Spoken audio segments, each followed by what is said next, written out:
குஜராத் அகமதாபாத்ல இருக்க ஒரு ஃபேமிலி புதுசா ஒரு வீட்ல குடியேறாங்க.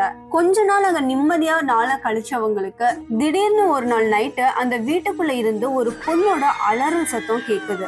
காது கிளிய கேட்ட அந்த சத்தத்தால தூக்கத்துல இருந்து எந்திரிச்சவங்க ஒருத்தர் மிரண்டு போய் பாத்துக்கிறாங்க.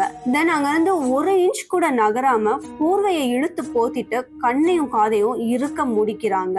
இப்படி ஒரு நாள் மட்டும் இல்ல, தினமும் அந்த அலறல் சத்தம் கேக்குது. அப்படி அந்த அலறல் சத்தம் கேட்க ஆரம்பிச்ச 2-3 நாள்ல அந்த வீட்டுல இருக்கிறவங்க இன்னொரு பெரிய அமானுஷ்யத்தை ஃபேஸ் பண்றாங்க. வெறும் சத்தம் மட்டும் கேட்டுட்டு இருந்தவங்களுக்கு இப்ப ஒரு பொண்ணோட உருவமும் கண்ணு முன்னாடி வந்து போக ஆரம்பிக்குது. நைட்டுன்னு மட்டும் இல்லாம பகல்லையும் அடிக்கடி வந்து அந்த உருவம் அவங்கள கூப்பிடுற மாதிரியும் அவங்க கழுத்தை நெரிக்கிற மாதிரியும் அவங்க ஃபீல் பண்ண ஆரம்பிக்கிறாங்க. அதுவரை நடக்கிற அமானுஷ்யங்களுக்கு எந்த நடவடிக்கையும் எடுக்காதவங்க இப்ப இதுக்கு ஒரு முடிவு கட்டணும்னு நினைச்சு ஒரு மந்திரவாதிய வீட்டுக்கு கூட்டிட்டு வந்து பல பூஜைகளை பண்றாங்க. பட் முன்ன விட இப்ப அந்த உருவம் ரொம்பவே உக்ரமா தெரிய ஆரம்பிக்குது. இதுக்கு எப்படியாவது சொல்யூஷன் கண்டுபிடிக்கணும்னு அவங்க ஊர்ல மட்டும் இல்லாம சுத்து வட்டாரம் முழுக்க இருக்க நிறைய மந்திரவாதிகளை போய் சந்திச்சு அவங்க கிட்ட ஹெல்ப் கேக்குறாங்க. சரியா அந்த டைம்ல 2026 ஏப்ரல் மாசத்துல திடீர்னு ஒரு நாள் அகமதாபாத் கிரைம் பிரான்ச் போலீஸ் அந்த வீட்டுக்கு போறாங்க. அப்படி வந்தவங்க அந்த வீட்டை சேர்ந்த ஷாலியா பிவி பதான பத்தி விசாரிக்கிறாங்க. அதுக்கு அந்த வீட்டுல இருந்தவங்க 10-11 வருஷத்துக்கு முன்னாடியே பதான் உடம்பு முடியாம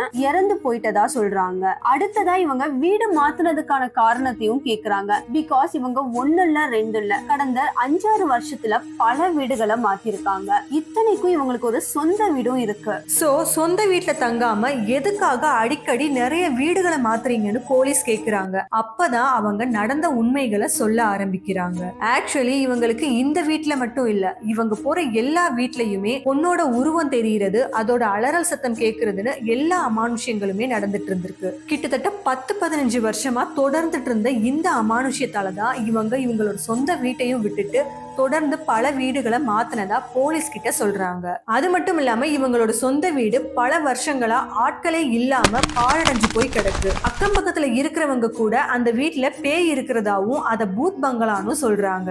இப்படி இவங்க இருக்க ஒவ்வொரு வீட்லயும் அமானுஷ்யம் சூழ காரணமா இருக்கிறத பத்தி போலீஸ் விசாரிக்க ஆரம்பிக்கிறப்பதான் அவங்களுக்கு இன்னொரு பெரிய அதிர்ச்சி தகவல் தெரிய வருது. அதாவது இந்த குடும்பம் இறந்துட்டதா சொன்ன பதான் இறக்குறதுக்கு சில மாசத்துக்கு முன்னாடிதான் அவரோட ஃப்ரெண்ட்ஸ் கேங்ல இருந்த இன்னும் 2 பேர் அடுத்தடுத்து இறந்து போயிருக்காங்க. இதை கேட்டு குழம்பி போன போலீஸ்க்கு இதுக்கப்புறம் தான் 34 வருஷத்துக்கு முன்னாடி ஃபைல் ஆன ஒரு மிஸ்ஸிங் கேஸ பத்தி தெரிய வருது. அந்த கேஸ் தான் இன்னைக்கு குஜராத் மட்டும் இல்லாம ஒட்டுமொத்த இந்தியாவிலேயுமே சென்சேஷனல் கேஸா மாறி இருக்கு.